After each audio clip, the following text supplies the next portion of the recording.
Why do I associate ego to misery and happiness is your question, right? You see, when we are feeling miserable, when we are grieving over something, when we are suffering, and when we say that we want to escape from it or we want to get free from suffering, understand first of all that we are attached to what we are wanting to get free from, right? When we say that we are seeking happiness, you see, whatever we are seeking is something which is distant from us. So it is very clear that what we want to leave is what has become us, and what we want to have is what is eluding us, right? Now, why do I associate ego with this? Everything that I go through in life is associated with this I. I am the doer. I am the experiencer.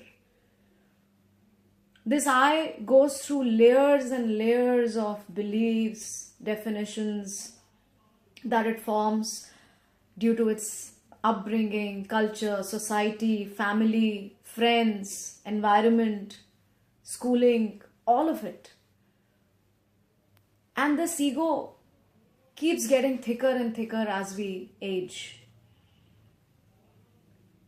Everything that we are experiencing is associated with this I, with this ego, which is there in the mind. So all the time, it is the body and the mind which is going through all kinds of experiences. And every experience is again attributing and adding to our ego. Whether we feel hurt, we feel happy, we feel jealous, we feel hatred, we feel neglect, it is our ego which is experiencing it. It is this I which is experiencing it. And the most difficult thing to break in this life is this ego. The day this ego is gone, the day this ego is surrendered, in all honesty, we reach that divine, or we start traveling that path to reach that divine one. Now this ego is experienced because we believe that this I took birth one day. We associate ourselves with our names, with our bodies, with our minds that go into the past and say, okay, this body was born. The day we realize it's not the body, but the self which came into this world through this birth, the ego layer goes down.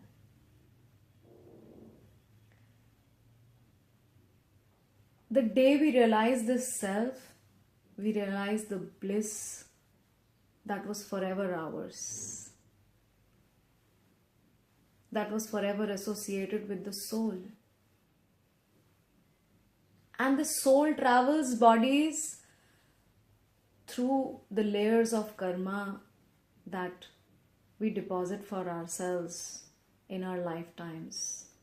What you all call the sanchit karmas is what gives you the prarabdha with which you are born in this life. And as per that prarabdha is your personality, is your body, is your mind. All we need to do is give up the identification with this body, give up the identification with this mind, and start traveling towards this self. But you won't be able to travel towards this self until you realize this self. And realizing the self is the most difficult thing to do because the ego stops it at every level possible. Every time you sit to meditate, you say you get thoughts which are bound to come. You see, man is called a psychosomatic being. The psycho comes first. So the mind comes first. Everything that we set out to do the mind comes first. So the first task for us is to drop the mind.